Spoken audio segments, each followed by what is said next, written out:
The sun had barely risen over Magnolia Heights Plantation, casting long, trembling shadows across the cotton fields, as if the earth itself hesitated to witness the day's labor.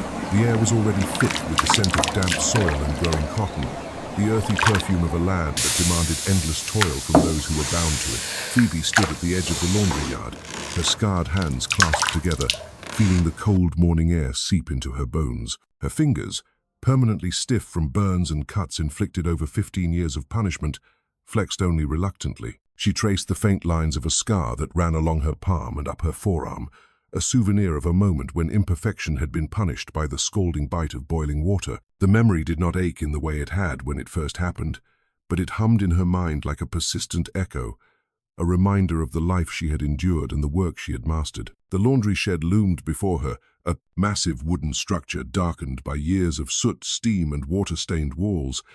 Its timbers groaned under their own weight, as if aware of the countless lives that had passed through its doors. Inside, the large iron cauldrons sat like silent sentinels, blackened from fire and constant use, their surfaces pitted with rust where water and ash had mingled over time. The scent of soap, a harsh mixture of lye and fat, rose from the tubs, a pungent perfume that clung to Phoebe's nostrils and to the fibers of the clothes she would touch. The work ahead was endless, but it had rhythm.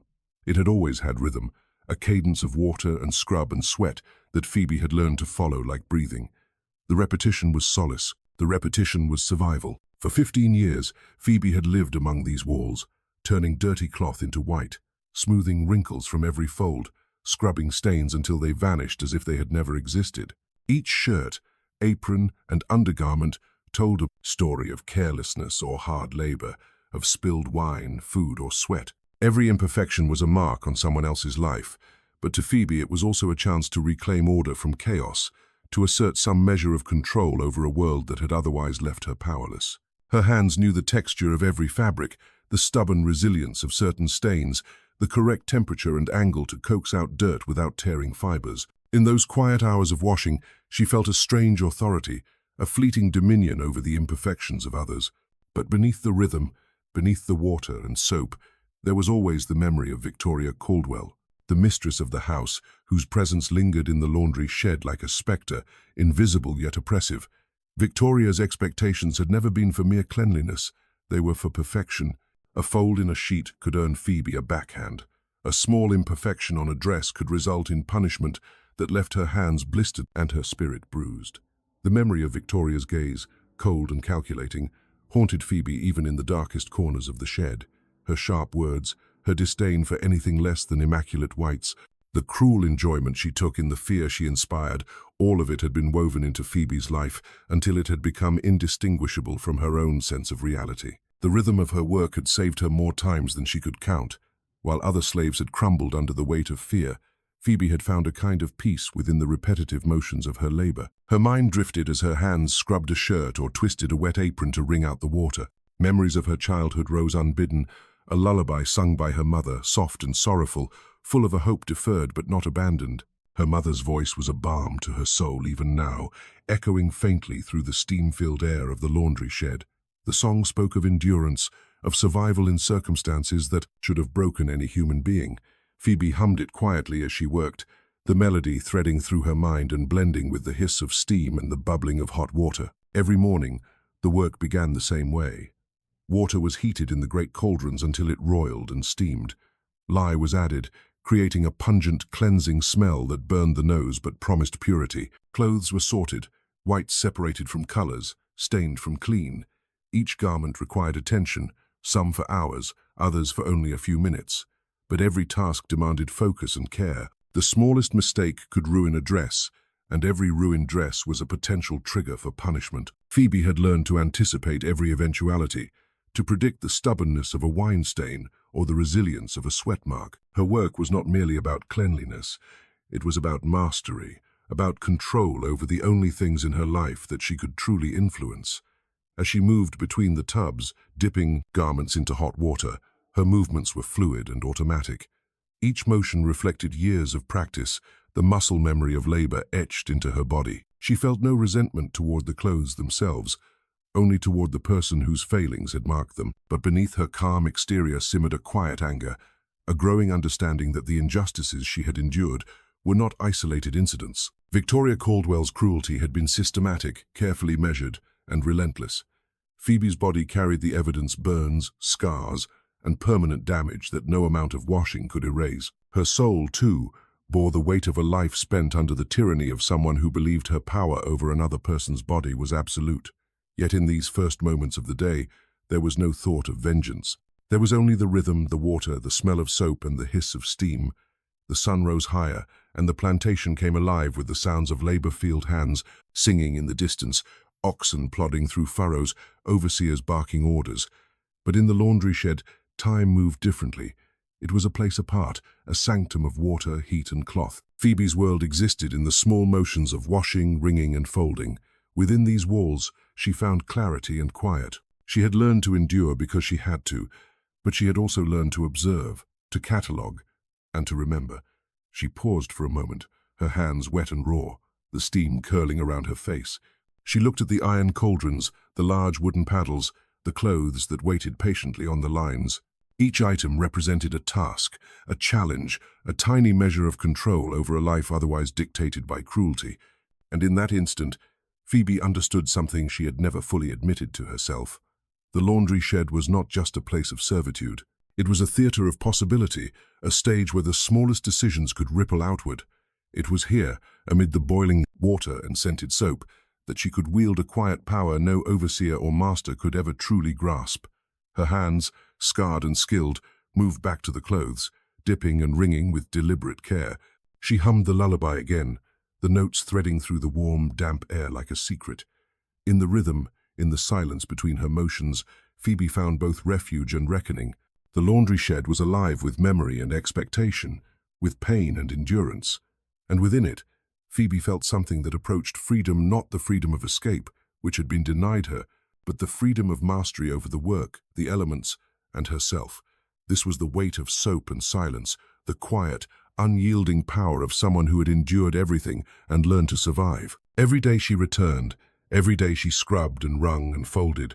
She carried the invisible weight of years, the scars of cruelty, and the quiet strength of someone who had survived beyond expectation. Today, like every day, the water waited, the cauldrons hissed, and the rhythm began anew. Phoebe dipped her hands into the warm liquid, feeling the heat against her scars, and for the first time in years, she smiled. Victoria Caldwell had never been content with ordinary beauty or ordinary cleanliness. Her obsession with perfection was a force that radiated outward, touching everything and everyone around her. To her, a wrinkle in a dress was not a minor oversight, but a moral failing. A small stain was a reflection of character, an indicator of negligence or weakness. On Magnolia Heights Plantation, she was both revered and feared, a figure whose presence could cause a shiver to run down the spine of even the bravest house slave. Her whiteness of dress, of linen, of gloves was more than fashion. It was ideology, a standard she imposed on every aspect of her life and demanded of everyone in her household. Phoebe had first encountered Victoria as a young girl, barely 10 years old, newly purchased from a market that had reduced her existence to a price tag and a parchment of ownership.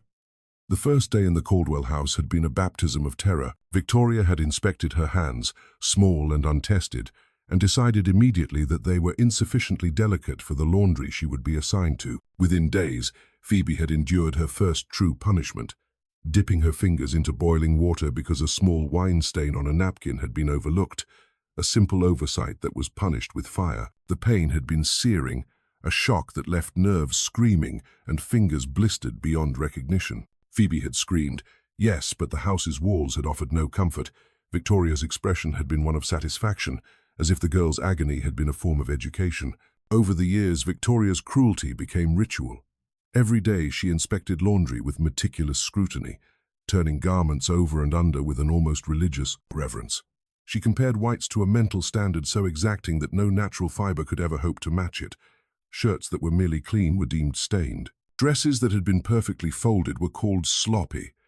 Aprons that had absorbed the sweat and toil of field hands were criticized for tiny wrinkles. Each fault, real or imagined, was an opportunity for her to assert dominance, to remind her slaves that perfection was demanded not because it was practical, but because it was her will. Phoebe learned quickly that survival depended not on arguing but on anticipation. She memorized the weight, the texture, the feel of every garment, predicting exactly how Victoria would handle it, what flaw she might invent, and how she would punish it. Every day became a careful navigation of invisible landmines, a choreography of fear and labor. When she failed, the consequences were immediate and brutal. Burns, lashes, and psychological torment became her constant companions, a system of training that was as meticulous as it was merciless. Other slaves whispered about her resilience, but only Phoebe knew the quiet fury that simmered beneath her calm exterior, the calculations and plans she formed in silence as she endured injustice day after day. Victoria's obsession extended beyond the household. She demanded that every aspect of the plantation reflect her ideal of perfection. The floors of the main house had to shine as if they were mirrors, the tables set with exact alignment and symmetry. Even the gardens, with their carefully pruned roses and lined paths, were inspected and critiqued. Any deviation from her vision was intolerable. Workers who could not meet her impossible standards were punished in the ways she had perfected, psychologically, physically, and socially. Phoebe had seen grown men reduced to trembling shadows, women forced into submission by fear of the next lash, and children frightened into silence. Every act of cruelty reinforced Victoria's authority, a daily reminder that her perfection had a price, and that the cost was paid in flesh, in labor, and in spirit. Phoebe's mind often wandered to Victoria's own contradictions. The woman preached elegance, beauty, and propriety, yet her hands were cruel and unclean in their intent. She claimed to care for order, yet her household existed in a state of fear and repression. The whiteness she demanded of linens and dresses was meant to reflect moral clarity, yet the moral rot beneath her fine gloves and perfectly pressed gowns was undeniable. Phoebe had witnessed the hypocrisy countless times: a white glove stained by ink, a shirt folded improperly, and the terror that followed contrasted sharply with Victoria's own frequent lapses. These contradictions did not provide comfort. They were a constant reminder of the capriciousness of her cruelty and the futility of mere compliance. Yet Victoria had also been a master of control, a force that bound everyone to her expectations without overtly acknowledging her dominion. Even those who sought to appease her found themselves ensnared in her judgment. The household slaves lived in constant tension, measuring every word, every motion, every breath against an unseen metric of acceptability. The punishment was as much psychological as physical. The fear of displeasing her was as binding as chains. Phoebe learned that resistance was impossible, that survival required not only skill but also an intimate understanding of Victoria's mercurial nature. It was a dance of observation, memory, and precision. Phoebe's role in the laundry made her both invisible and indispensable. Victoria needed her skills more than she acknowledged. The girl who could remove even the most stubborn stains, who could anticipate a fabric's behavior under heat and lie, was essential to maintaining the illusion of perfection. The very act of cleaning became a performance of power, a demonstration that Victoria's world could indeed be flawless when filtered through Phoebe's tireless labor. And yet, the labor carried its own private weight. Each garment scrubbed, each stain erased, each fold straightened was a reminder of the control Victoria wielded, the oppression endured, and the endless vigilance required to survive. Phoebe's mind held a ledger of wrongs, catalogued meticulously alongside the routine of her work. Each scar, each mark, each hour of suffering was recorded not in ink but in memory, a precise accounting of the years of cruelty she had endured. It was here, amid the steam and the smell of boiling lye, that she felt the stirrings of a plan, a long-contemplated reckoning that would one day balance the scales. She did not speak of it aloud, could not. But in the quiet moments between scrubbing and rinsing, she imagined a world where Victoria Caldwell's obsession with perfection could be rendered harmless, neutralized in the most final sense. And yet, for all the cruelty, Victoria remained unaware of the depths of Phoebe's inner life. The mistress saw only a slave performing her duties with skill and compliance. She did not see the plotting, the silent counting of injuries, or the quiet determination that grew day by day. To Victoria, Phoebe was only a hand, a pair of skilled fingers, a girl who could make linen shine and erase stains. She could not imagine that the invisible ledger in Phoebe's mind was approaching fullness, that the years of suffering could crystallize into action, a moment where mastery of the laundry and mastery of life would converge in a way Victoria would never anticipate. It was this duality, obedience and calculation, that defined Phoebe's daily existence. As she dipped another apron into the steaming water, wrung it carefully, and hung it to dry, she reminded herself of the precision that had kept her alive. Every motion mattered, every garment required attention, Every slip could be catastrophic. And beneath the rhythm of work, the melody of endurance hummed softly. Phoebe imagined a day when the ledger would be balanced, when the cruelty she had endured would meet its reckoning. She continued washing, folding, and organizing, her hands moving with the precision of someone who had lived for this task for 15 years, knowing that patience, skill, and observation were the ultimate tools of survival. Victoria Caldwell, the Lady of Perfection, believed herself untouchable, invincible within her world of white gloves and spotless dresses. Yet Phoebe, scarred, patient, and meticulous, carried a quiet understanding that even the most untouchable could be reached. Every garment washed, every stain removed, every wrinkle smoothed, reinforced the invisible strength that Phoebe had nurtured in silence. The day would come when Victoria's perfection would be confronted, not with words, but with an act that reflected the true cost of her cruelty. Until then, the laundry shed remained Phoebe's domain, sanctuary of control in a world otherwise defined by oppression.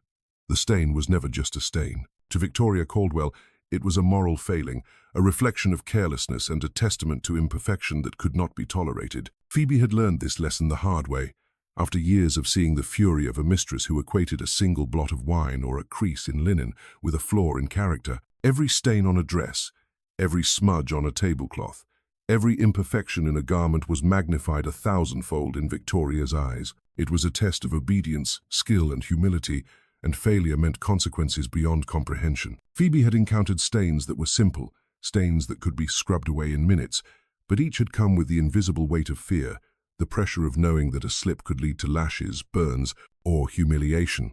On that day, the stain she received on Victoria's wedding dress was something extraordinary. The deep red of spilled wine stood out against the whiteness of silk, as if mocking the very notion of perfection. It was not simply a blemish, it was a declaration, a challenge, the kind of stain that demanded attention, patience, and strategy.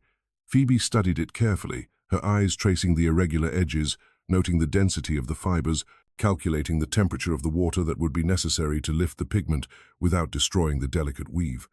To anyone else, it might have seemed an insignificant mark, a mistake easily remedied. But for Victoria, it represented chaos, disorder, and the failure of those who served her. Phoebe recognized in that stain the embodiment of years of torment, each drip of wine mirroring the cruelty she had endured, each ripple across the silk a reflection of the fear she had carried silently for so long. Cleaning had always been her sanctuary, the one place where Phoebe could exercise control in a life otherwise dominated by others.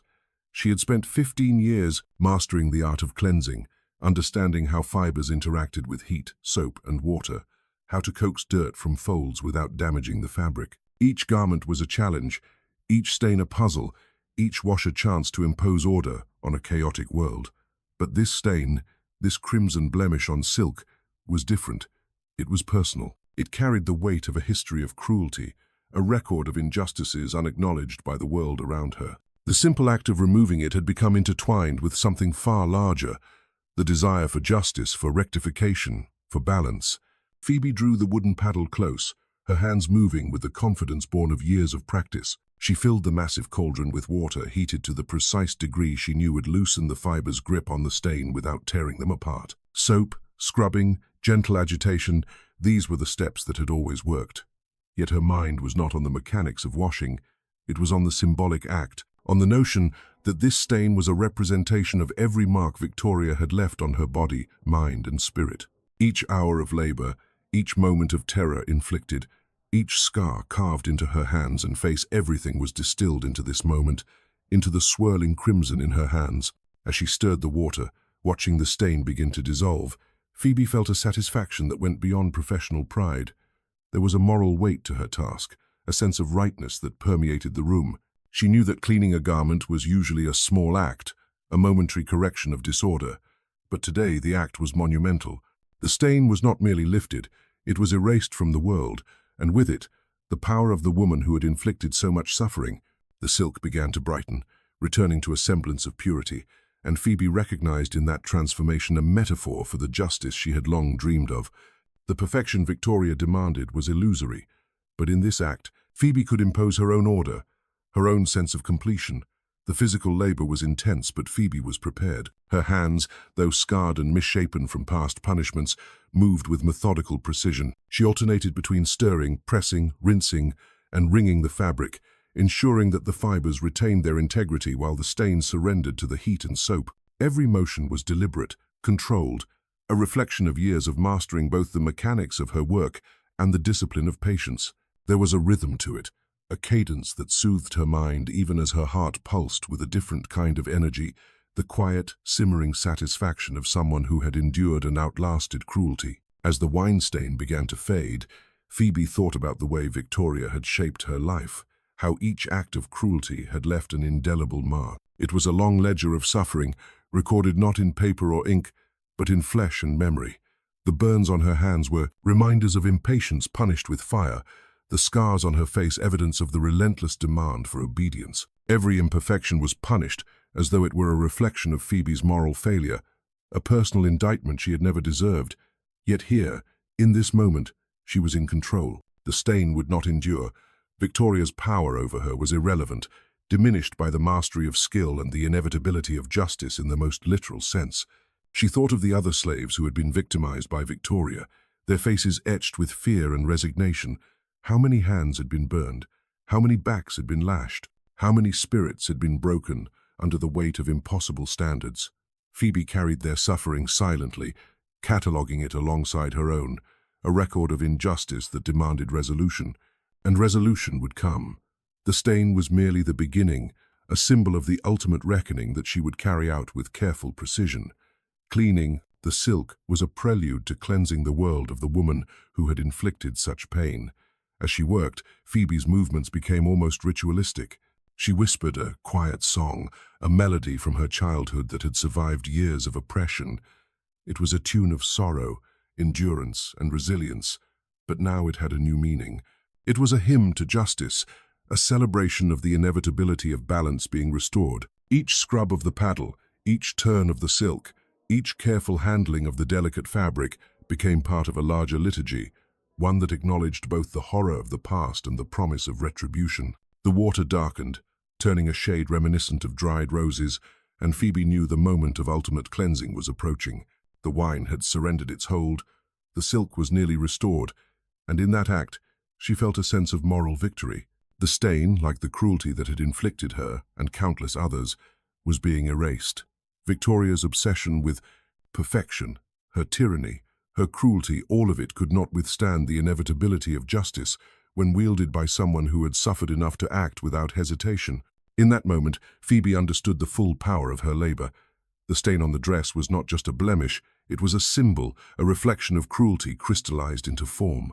Removing it required not only skill but moral courage, the willingness to assert control over the uncontrollable, to impose order on a life that had been chaotic and painful. As the last traces of wine disappeared, leaving the silk pristine, Phoebe felt an internal calm, a quiet sense of completion. The stain was gone, and with it, the invisible chains of fear and submission began to loosen. For Phoebe, the act of cleaning was never just about garments. It was about memory, justice, and the assertion of self in a world that sought to deny her any agency. Every fiber washed, every crease smoothed, every imperfection removed was a step toward reclaiming her life, her dignity, and her sense of purpose.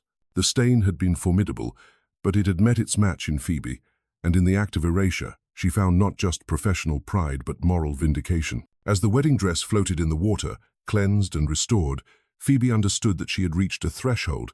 The symbolic act of removing the stain was complete, yet the true reckoning was imminent. The meticulous labor, the patience, the calculation, all of it had prepared her for the moment when she would confront the source of the cruelty itself. The stain had been a trial, a rehearsal for the final act, and in its removal, Phoebe found not only satisfaction but a sense of inevitability. The world, for a brief and shining moment, was aligned with justice, and she, the laundress, had made it so.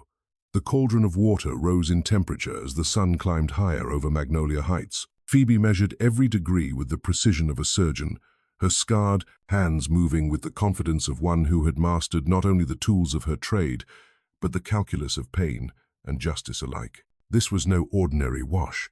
This was preparation for the ultimate cleansing, a meticulous ritual in which every element, the heat, the depth of the water, the strength of the paddle would converge into a singular act of moral reckoning.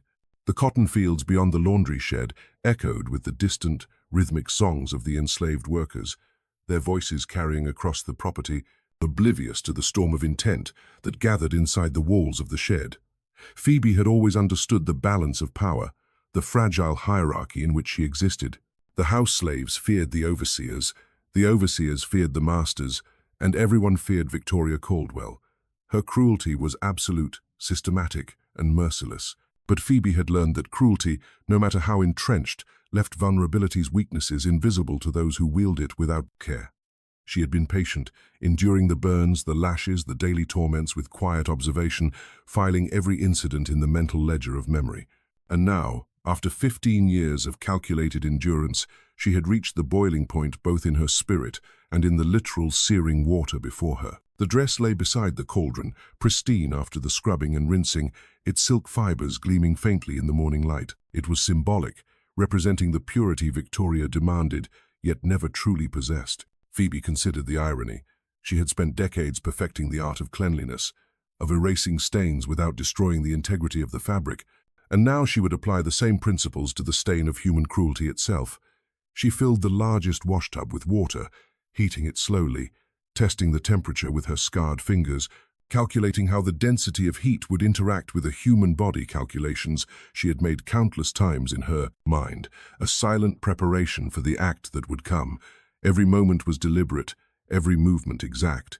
She did not rush, because patience was the key to precision. Rushing led to mistakes, and mistakes invited the chaos Victoria had always thrived on. The water began to simmer, rising in a perfect, controlled boil, the surface undulating with soft, hypnotic rhythm. Phoebe stood beside it, paddle in hand, her breathing steady, eyes fixed on the target of years of suffering. She had rehearsed this moment in silence, her mind moving through each step with the meticulous care of one who understood the gravity of the act. The boiling water was more than liquid, it was a metaphor, a crucible that would cleanse the stains of injustice etched into her very being. The sound of footsteps approaching the shed did not disturb her focus. Samuel, one of the few house slaves with the intelligence and courage to understand the situation, had warned her with subtle gestures and whispered words that the hour of reckoning was near. Phoebe acknowledged his presence not with fear but with calm acceptance. There was no room for panic, no place for hesitation. The plan was clear, the moral imperative undeniable. Every scar, every burned hand, every humiliation suffered under Victoria Caldwell's tyranny had led to this single, inescapable point. The heat of the water mirrored the intensity of her resolve, rising steadily, a symbol of the transformation about to occur. As the cauldron began to boil fully, Phoebe's mind wandered briefly to the countless victims who had endured Victoria's cruelty. She thought of men reduced to trembling shells, of women beaten into submission, of children forced to watch the daily assertion of power over the powerless.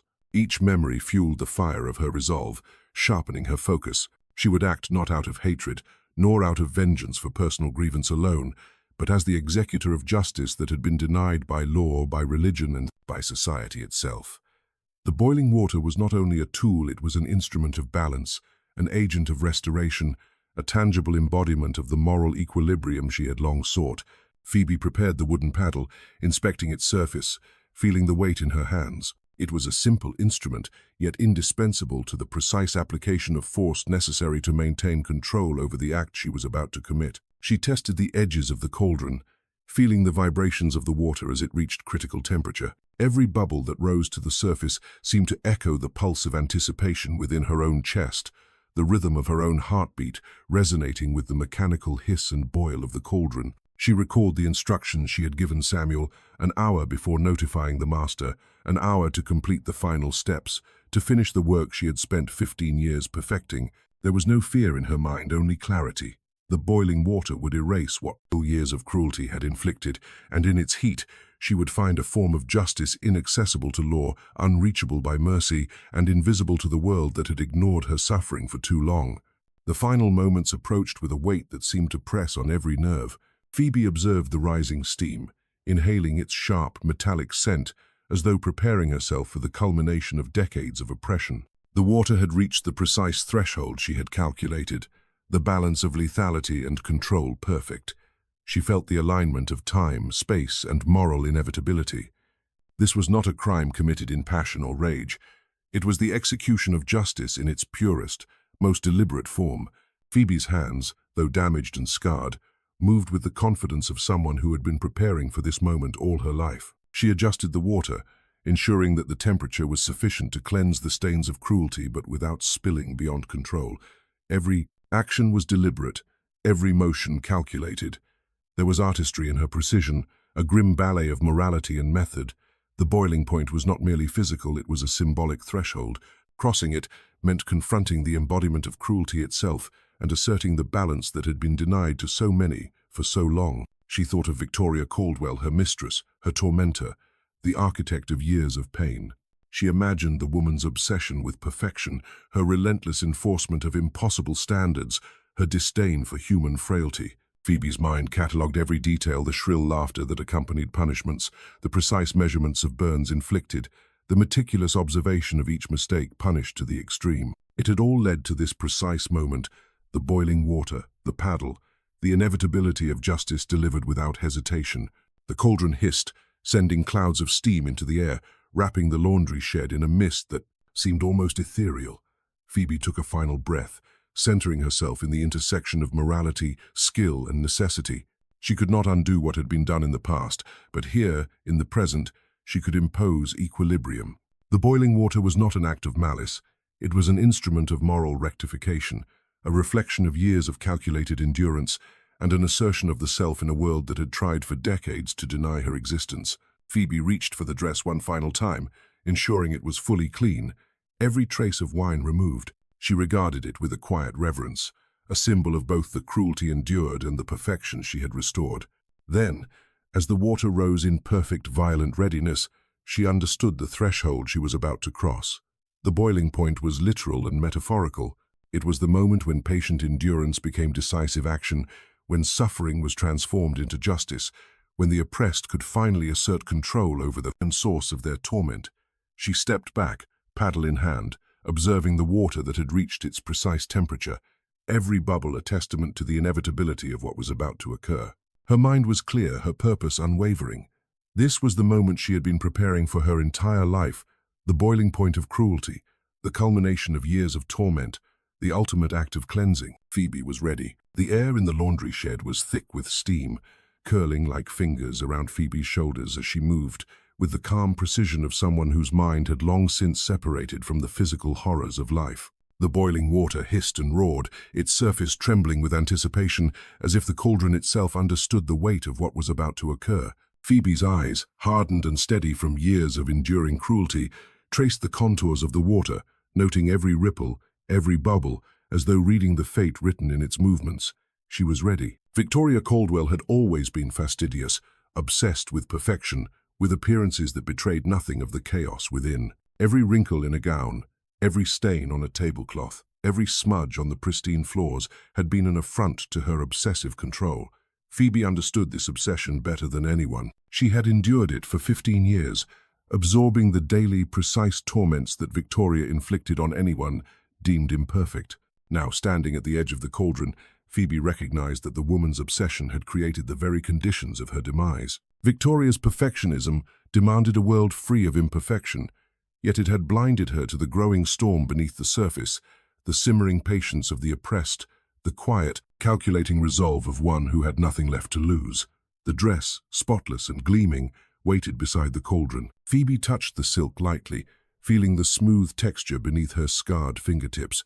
It was a cruel irony. She had spent her life washing white garments, bringing them to a state of immaculate cleanliness that their owners would never appreciate, and now she would use that expertise to administer the ultimate judgment. The dress was more than cloth.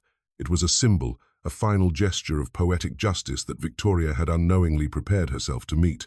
Every fold of the fabric, every delicate seam, carried the weight of years of cruelty, now poised to dissolve in the heat that mirrored the intensity of the moral reckoning Phoebe was about to deliver. Samuel had retreated to the threshold of the shed, his face pale and drawn, his eyes wide with a mixture of fear and comprehension. Phoebe had allowed him the grace of witness, a silent acknowledgement that justice, no matter how brutal, deserved recognition. He had warned her that time was finite, that the world outside the shed would soon intrude, but Phoebe had no need for urgency.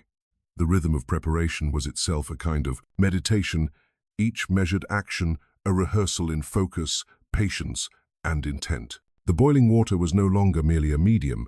It was a conduit through which years of suffering would be transmuted into clarity, an agent through which the scales of cruelty and justice would finally balance. Phoebe approached the cauldron with deliberate calm, adjusting the paddle, testing its weight in her hands, feeling the vibration of the water beneath it. Each bubble that surfaced seemed to echo her own heartbeat, each hiss of steam a whispered confirmation that the time had arrived. She had planned every detail, calculated every movement, anticipated every reaction.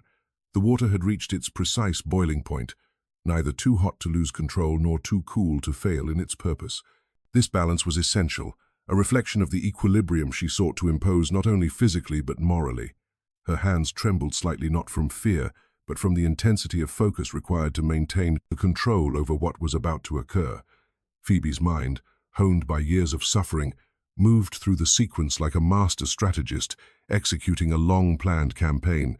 Victoria Caldwell would enter the shed, unsuspecting, as she always did, guided by the routines of her own arrogance. Phoebe would meet her with measured words, the calm of a servant masking the storm of intent. And then, with the precision born of 15 years of endurance, she would release the full force of justice into the water that had been prepared, clean, and measured to perfection. Phoebe thought of the other slaves, those who labored under Victoria's cruel hand, who had endured whippings, burns, and relentless humiliation. They had been invisible witnesses to the tyranny that had defined her life. Phoebe's action would not only remove Victoria from their midst, but also demonstrate the power that patience, endurance, and calculated courage could yield. It was an assertion of agency that words and law had denied them, a tangible proof that even the most oppressed could exert influence over the seemingly untouchable. Every ripple in the boiling water symbolized the ripple effect of justice, every hiss a declaration that cruelty, no matter how systematic, could be confronted and undone. The first sound of Victoria Caldwell's approach reached Phoebe's ears, the click of her heels, precise and deliberate, the rustle of her skirts, the crisp authority in her voice as she called for the morning's laundry report. Phoebe did not flinch. She moved with deliberate calm, folding shirts, hanging garments, allowing her motions to seem ordinary, familiar, a continuation of the endless work that had defined her life. Victoria entered, eyes scanning the room for order, for imperfection, for any sign that her authority was not absolute. She did not notice the subtle shift in the air, the dense heat that wrapped around the cauldron, the unnatural stillness that preceded the storm of reckoning. Phoebe's voice, calm and measured, broke the silence. "Mrs. Caldwell," she said, her tone neutral, betraying nothing of the storm that had been building for years. Victoria turned, her eyes narrowing slightly, noting the serene posture of her house slave, the almost ritualistic movements beside the steaming cauldron. Curiosity flickered across her features, an unspoken question in the tilt of her head. "I brought your dress," Phoebe continued, holding the spotless silk aloft. "It is perfectly clean now, just as you require." Victoria reached for the garment, her focus entirely on the material, on the perfection, blind to the human calculus unfolding around her. The moment had arrived. Phoebe's hands, scarred and hardened from years of deliberate punishment, gripped the wooden paddle, guiding Victoria's body with precision into the boiling water. Every detail had been anticipated, every reaction calculated. Victoria's eyes widened in shock, a soundless gasp caught between surprise and fear. Phoebe maintained control, her movements deliberate, a demonstration of the power she had long been denied. The heat of the water enveloped Victoria, the steam rising in a dense curtain that seemed to separate the act of justice from the mundane world outside. The boiling water hissed, consumed the dress, and accepted Victoria as its final charge. Phoebe's paddle moved with the rhythm of inevitability, maintaining the balance, the precision, the moral clarity of the act. Each moment stretched into eternity, the culmination of 15 years of patient endurance. Each second an assertion of justice long deferred. She observed every detail with calm detachment, understanding that the release was not merely physical but moral, a tangible manifestation of the equilibrium she had pursued for years. As Victoria's body sank fully beneath the surface, Phoebe felt the weight of centuries of cruelty lift, a burden of witness, endurance, and survival transformed into the tangible result of justice delivered. The water settled into a simmer, the steam rising in solemn acknowledgement of the completion of a cycle long overdue. Phoebe stepped back, hands still gripping the paddle, heart steady, mind clear. The release had been executed with precision, with control, with moral certainty. Samuel, witnessing from the threshold, let out a shuddering breath, a sound of awe, fear, and understanding. Phoebe did not speak. Words were unnecessary. The act itself conveyed more than any explanation could. The oppressed had acted, justice had been served, and the stain of cruelty had been finally, irrevocably cleansed. Phoebe set the paddle aside, stepped back from the cauldron, and allowed the silence of completion to settle around her. She had released not only Victoria Caldwell but the accumulated weight of years of suffering, transforming her endurance into a final, undeniable statement. The laundry shed seemed almost sacred in the aftermath, the steam curling like a benediction around the space where years of cruelty had ended. Phoebe's hands, scarred but steady, moved to the smaller tubs to continue the daily work that had defined her life, now infused with the quiet satisfaction of absolute moral clarity. The release was complete. The act of cleansing had concluded. The boiling point had been reached, crossed and survived, leaving in its wake a profound, almost unbearable sense of equilibrium restored. The steam from the cauldrons drifted lazily across the wooden floor, curling into the rafters like ghostly tendrils. Phoebe moved among the tubs and hanging garments with practiced ease, her hands scarred, knuckles knotted, fingers nimble despite years of burns and labor. Every movement was deliberate, each step measured, the rhythm of her work uninterrupted by the world outside. The laundry shed, once simply a place of toil, now carried the weight of history, a silent witness to acts of suffering and acts of resolution. In the aftermath of Victoria Caldwell's death, Phoebe felt a peculiar peace, a serenity born not from forgiveness, but from the finality of justice finally executed. The other slaves, aware that something irreversible had occurred, avoided the shed, whispering as they passed by the fields and corridors of the plantation. Their eyes, when they flicked toward Phoebe, betrayed awe and fear in equal measure. They understood the magnitude of what had been done. One woman, long subjected to unimaginable cruelty, had reclaimed her agency in the most absolute way possible. Phoebe's act was both terrifying and liberating, a demonstration that even in a world dominated by oppression, power could be wrested by those whom society had deemed powerless. The morning sun filtered through the cracks in the wooden walls, casting stripes of light across the floor, illuminating the pristine white garments Phoebe had already washed and hung. Each shirt, each apron, each undergarment, now clean and unblemished, was a testament to her enduring commitment to her craft. Yet today the laundry carried a different significance. It was no longer mere labor, it was ritual, a continuation of the cleansing that had begun with the boiling water. The ordinary stains of daily life, so meticulously removed for decades, now seemed trivial in comparison to the monumental stain she had erased. Phoebe treated each garment with reverence, aware that her hands, once instruments of servitude, had now become agents of justice. Samuel lingered at the edge of the shed, his expression taut with a mixture of apprehension and admiration. He understood, as did a few others who had witnessed the subtle signs, that Phoebe had transformed herself from victim to arbiter. The transformation was not marked by outward violence alone. It was inscribed in her posture, in the quiet authority with which she moved, in the unflinching clarity of her gaze. He had known her as a fellow sufferer, a woman who bore the weight of years of systematic cruelty, but he now saw something more, a figure who had taken control of her destiny, a living embodiment of justice administered without hesitation. Phoebe's hands continued to work, wringing out shirts, folding aprons, and smoothing the fabric with meticulous attention. Each motion was deliberate, a quiet meditation in the aftermath of chaos. She felt the tension of the world outside the laundry shed begin to ease, replaced by the heavy, solemn quiet of completion. The air, thick with the residual steam of the morning's work, seemed to hum with the residual energy of her action. It was a silence that carried the weight of truth, a truth that could not be denied, a consequence of cruelty finally met with proportional force. In her mind, Phoebe replayed the events that had led to this day. Every whipping, every burn, every insult inflicted by Victoria Caldwell was catalogued, analyzed, and balanced against the final act. The years of meticulous torment had been endured with quiet resilience, but they had also been observed, remembered, and prepared for. The boiling water had not been a sudden, reckless response. It had been the culmination of years of observation, patience, and strategic foresight.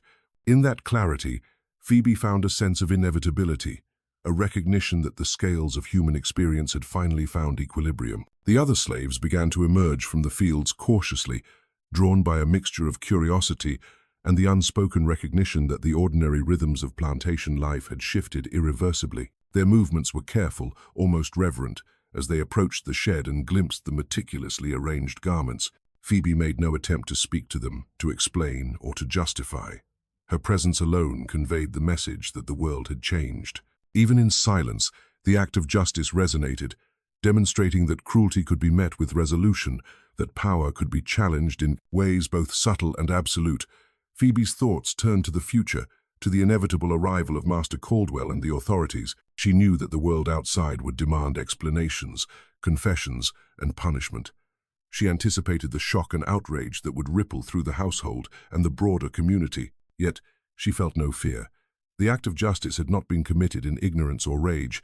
It had been deliberate, controlled, and morally certain. Whatever consequences awaited her were irrelevant to the clarity of purpose that now defined her existence. The first distant sounds of commotion reached her ears, voices raised in confusion, the clatter of hurried footsteps across the wooden floors of the main house. Phoebe continued her work without looking up, folding garments with calm precision, allowing the rhythm of her hands to anchor her in the present. The echoes of the past and the promise of the immediate future merged into a singular focus, the act of cleaning, of restoring order in her own terms, in a space where she alone could define what perfection meant.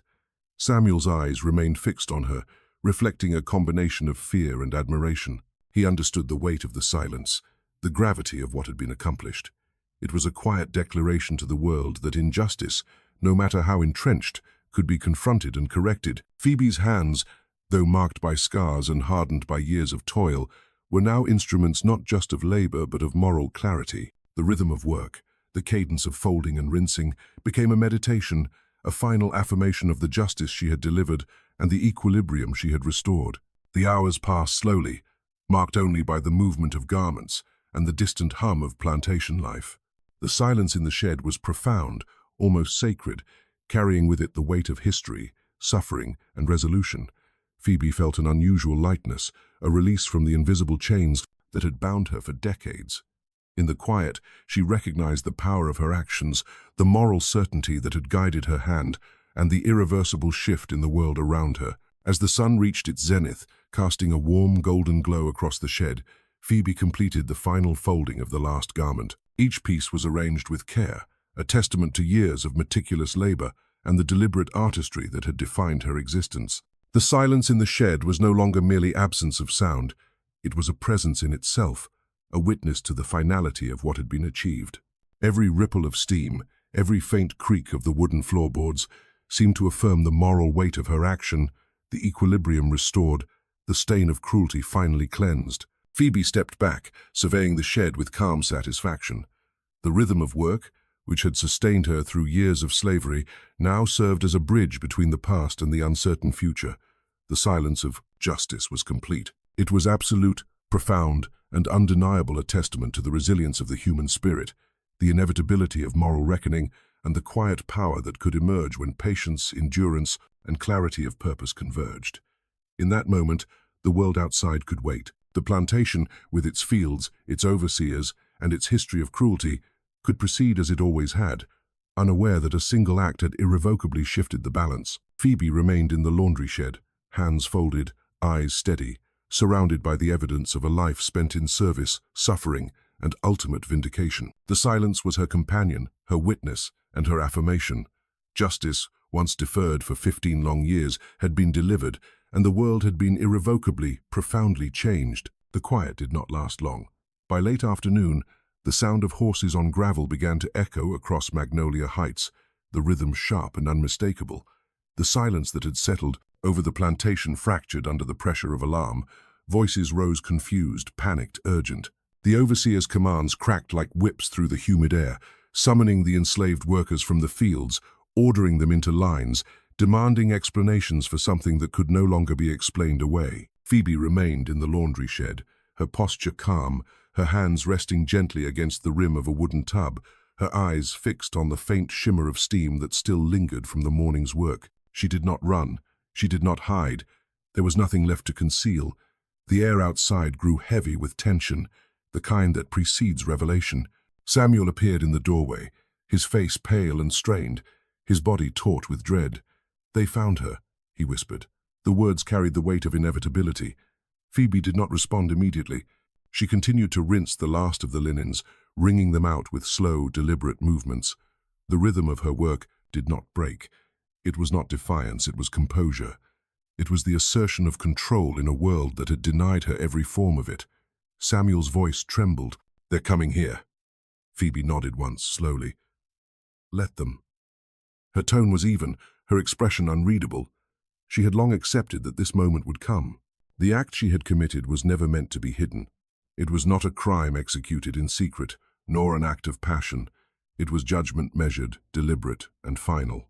Now, as the sounds of commotion drew closer, she understood that the reckoning extended beyond the laundry shed. It would spread through the house, through the plantation, through the entire social order that had allowed cruelty to persist unchecked. The overseer was the first to arrive, a broad-shouldered man with a raw, weathered face and eyes, trained to detect guilt in others, but blind to his own sins. He entered the shed abruptly, pushing the door open with unnecessary force, as if his physical dominance could impose order on a situation already beyond control. Behind him came two of the house guards, and further back, on horseback, Master Caldwell himself, his face pale with shock, his posture rigid with disbelief. The smell reached them first, the acrid scent of burned silk, of soap, of boiled linen, mingled with something darker, heavier, unmistakable. The overseer froze. Caldwell dismounted slowly, his eyes scanning the interior of the shed, the immaculate order, the neatly folded garments, the still smoking cauldron, and then he saw Phoebe. She stood perfectly still, her hands clasped before her, her gaze steady, neither proud nor fearful. It was the composure of someone who had already passed through the fire and emerged whole. Caldwell's voice broke the silence. "Where is she?" Phoebe did not answer immediately. She regarded him with the quiet, almost clinical detachment of one who had endured too much to be moved by outrage. The overseer stepped forward, his tone harsh, demanding, "Where is Mrs. Caldwell?" Phoebe's answer came softly, but it carried through the air like the toll of a bell. "She's gone, master. The wash took her." The men stared at her, confusion flickering across their faces, followed by the dawning horror of comprehension. Caldwell's gaze moved to the cauldron, to the faint trace of silk still clinging to the edge, to the pale residue that clung to the rim. His breath hitched audibly. The overseer stepped closer, then recoiled, the truth striking him like a physical blow. You boiled her?" His voice cracked, part disbelief, part fury. Phoebe's tone remained calm.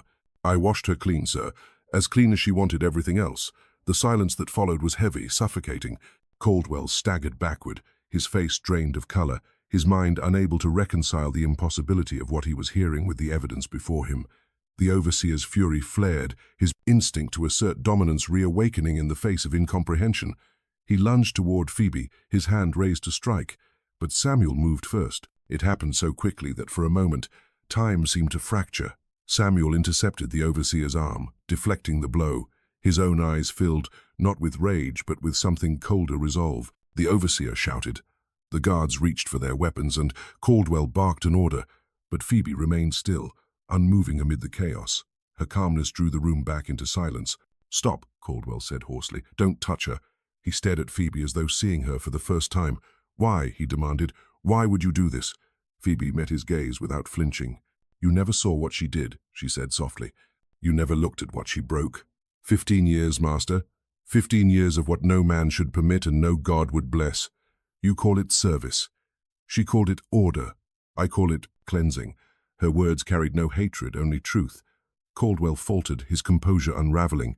He looked at her and saw not just a woman who had killed his wife, but the reflection of the cruelty that had lived unchecked under his roof, the embodiment of the suffering he had chosen to ignore. His mouth opened as if to speak, but no words came. Outside, the plantation workers had gathered in uneasy clusters. They whispered among themselves, watching as the guards stood uncertainly at the door. No one dared move against Phoebe. She did not need to threaten them. The weight of her act was enough. She had shifted something fundamental, the line between master and slave, cruelty and consequence, had blurred irrevocably. Caldwell turned toward the overseer, his voice hollow. "Take her." Phoebe did not resist when they approached. Her hands remained at her sides, her movements fluid and unhurried. The guards hesitated, uncertain of how to handle her, as though touching her might transfer the enormity of her act onto them. Samuel stepped aside, his face unreadable, his silence a statement of allegiance that words could not express. As they bound her wrists, Phoebe looked past them, out toward the open fields, shimmering under the afternoon Sunday. The wind carried the faint scent of cotton, of soil, of sweat, and beneath it all, the lingering trace of steam. She breathed deeply, feeling the air fill her lungs, steady and free. Whatever came next, the reckoning had already begun. Caldwell followed at a distance as they led her toward the main house. The plantation seemed transformed, the grandeur of its white columns now hollow, its perfection marred by the truth that had risen from the depths of the laundry shed. Every step Phoebe took left an invisible mark on the ground, each one a testament to the act that had shattered the illusion of order. As they passed the fields, the enslaved workers bowed their heads not in submission, but in reverence. They understood what had been done. Phoebe did not look at them directly, but she felt their silent acknowledgement, their gratitude mingled with fear. She had acted not for vengeance alone, but for the dignity that cruelty had sought to erase from them all. When they reached the porch, Caldwell stopped. "Lock her in the smokehouse," he said quietly. His voice trembled not with anger, but with something like guilt. The overseer hesitated, but Caldwell's expression silenced any objection. Phoebe was led away, her steps measured, her head held high. Inside the small, dim room, the air was cool and still. Phoebe sat on the floor, her back straight, her hands folded in her lap. Through the slats in the wooden wall, she could see the horizon, glowing gold with the setting Sunday. She thought of Elara, of Samuel, of the nameless men and women who had endured what she had endured. Her act had not erased their pain, but it had given it meaning. Outside, the plantation buzzed with confusion and fear. But within the smokehouse there was peace, the kind that follows when justice, long silenced, finally speaks. The smokehouse became Phoebe's sanctuary. It was small, built from rough-hewn planks, meant for preserving meat, but that night it preserved her resolve instead. The air inside was cool, tinged with the faint scent of oak and salt. Outside, the plantation hummed with a disquiet that could not be stilled. Every whisper carried her name. Every creak of the floorboards in the great house, every shutter that slammed in the wind, seemed to echo with the same unspoken truth. The mistress was dead, and Phoebe had delivered the judgment no one else dared to render. By dawn, word had spread beyond the gates. The overseer had ridden to town, wild-eyed, his voice cracking as he recounted the horror in the laundry shed. In Georgia, 1854, such a tale was both scandal and spectacle. A slave woman boiling her mistress alive was unthinkable, a rupture in the order of things. Yet even as the law stirred awake, the sky itself seemed to mourn without judgment. The morning mist hung low across the fields, and the plantation's white fences gleamed faintly, like the edges of a world pretending at purity. Phoebe sat cross-legged on the wooden floor, her wrists still bound loosely in rope, though no guard dared tighten them. Samuel had come once during the night, slipping through the shadows. He carried no torch, only the faint glow of a lantern shielded in his palm. He said nothing at first. They sat in silence, the kind that carries more truth than words ever could. "You shouldn't have done it," he whispered finally. Phoebe's gaze didn't move from the horizon visible through the gaps in the boards. "You saw what she did to Elara," she said. Her tone was steady, stripped of emotion. "You saw what she did to all of us."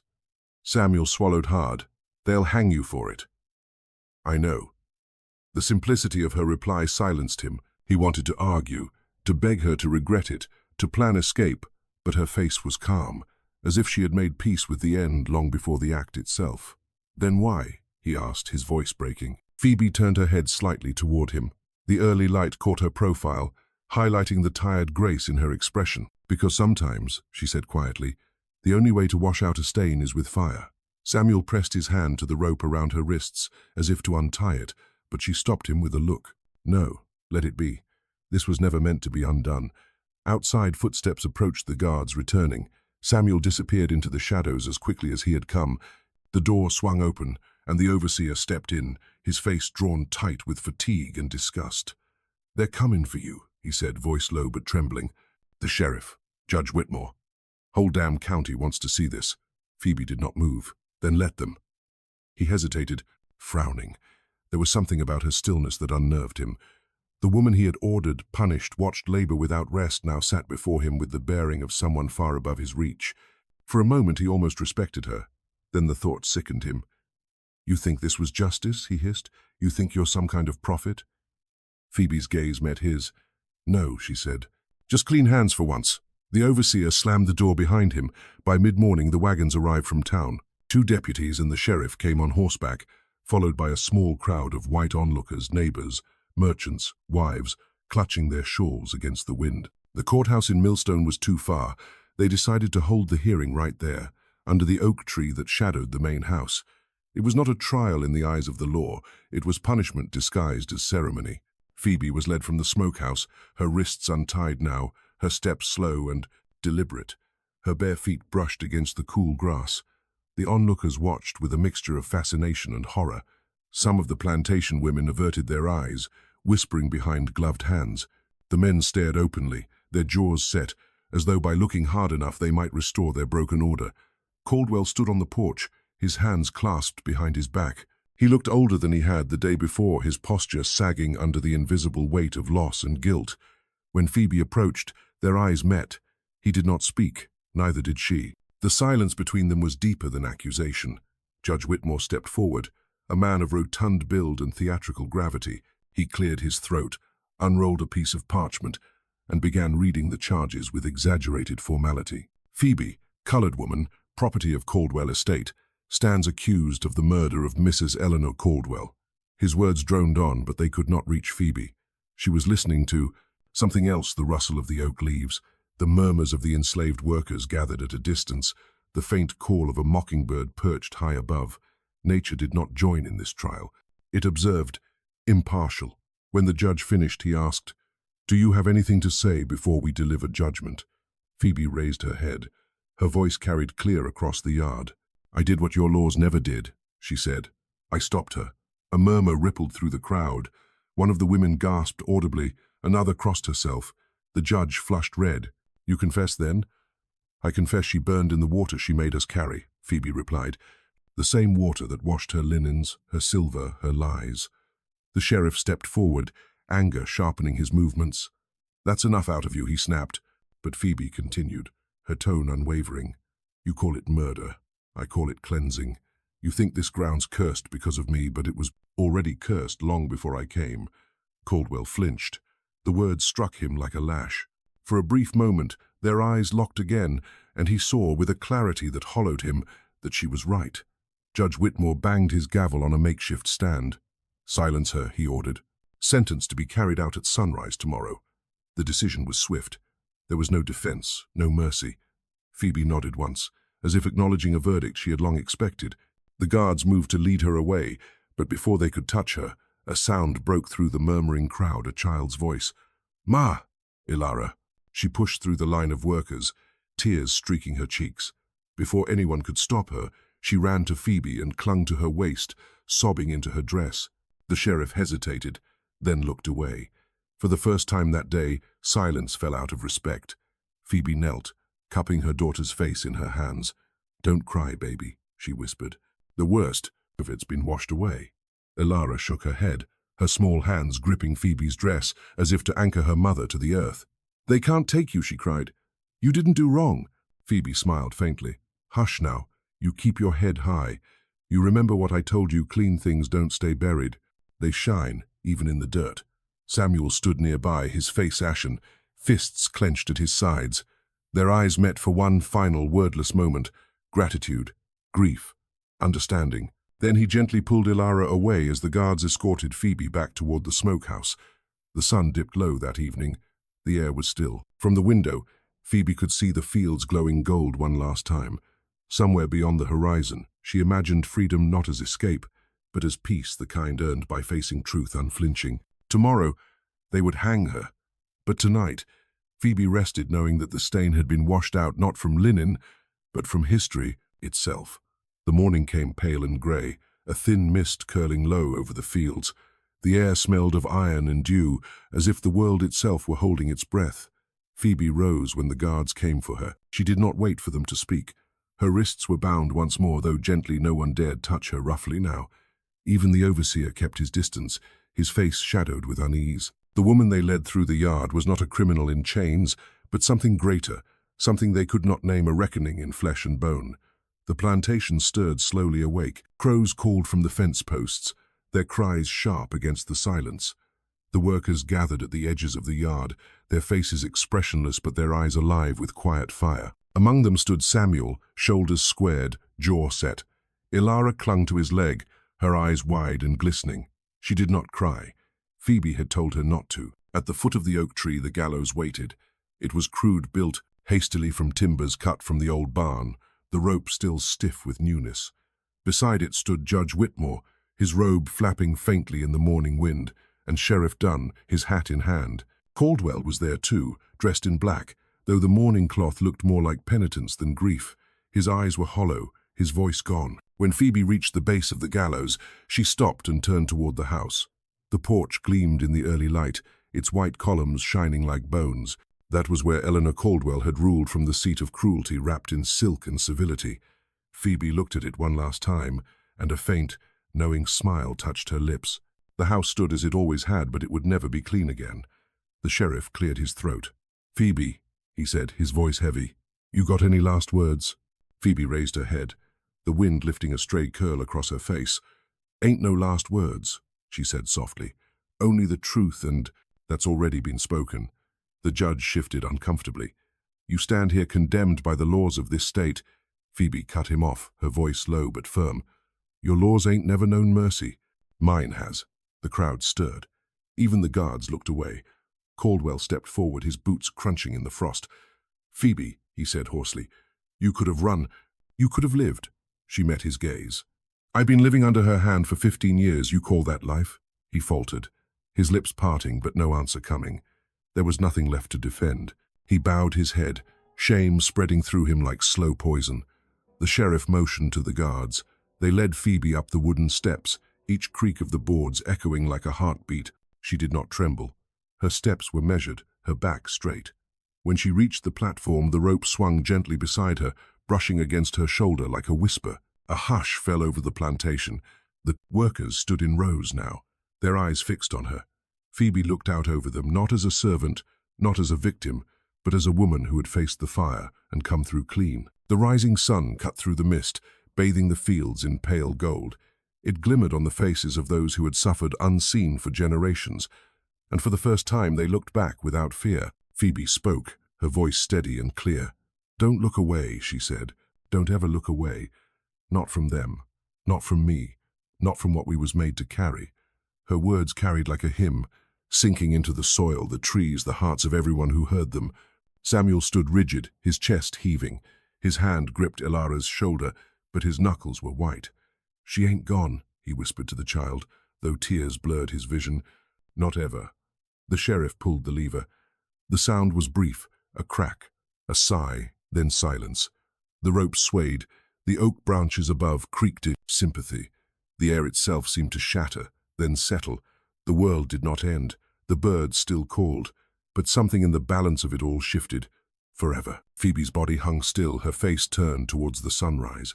The wind lifted the hem of her dress, and for an instant, it seemed she was weightless, free of everything that bound her in life. The workers bowed their heads, but not in defeat. It was reverence. Caldwell turned away, his eyes wet, his breath uneven. The judge murmured a prayer that rang hollow in the morning air. The sheriff removed his hat, and Samuel stood rooted in place, staring upward, tears carving paths down his cheeks. When the body was cut down, the workers moved silently, ignoring the overseer's orders. They carried her toward the laundry shed, the place where it had all begun. The old copper wash tub still sat there, darkened by soot, the water inside cool and still. Samuel laid her down beside it. He did not weep then. He simply dipped a cloth into the water and began to wash her hands, one at a time.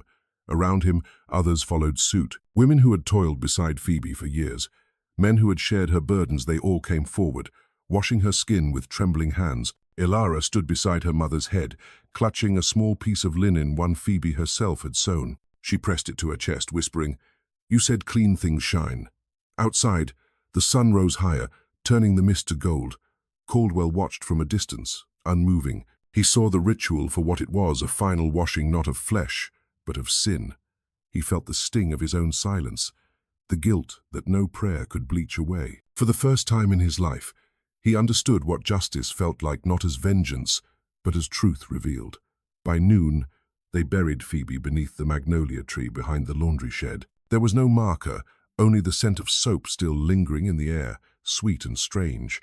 Samuel stood with Ilara as the last handful of soil fell. "She ain't gone," he said again, softer this time. "Every time you wash a thing clean, you'll hear her." Elara nodded, tears shining on her cheeks. She looked toward the house and then back at the earth that covered her mother. "The water's still warm," she whispered, and in that moment, something invisible passed through the plantation, a quiet that was not fear, but release. The land itself seemed to breathe. The wind stirred the magnolia blossoms overhead, scattering pale petals onto the fresh mound of soil. They fell like blessings, like forgiveness. From that day on, no one ever used the copper tub again. It sat empty in the corner of the laundry, greened by years but untouched. The women who came after spoke of Phoebe in hushed tones, not as a murderer, but as the laundress who washed away a sin too deep for prayer. And when storms rolled over Georgia, when thunder rattled the shutters and lightning flashed across the fields, the air would fill with the faint scent of boiling water. The elders would say, "That's Phoebe at her wash again, keeping things clean." The legend outlasted the masters, the house, the generations that followed. Long after the plantation crumbled and the oaks grew wild, her name lingered in the soil, in the wind, in the sound of rain against tin roofs. They said she was hanged for murder, but the earth remembered her differently as the woman who boiled injustice clean.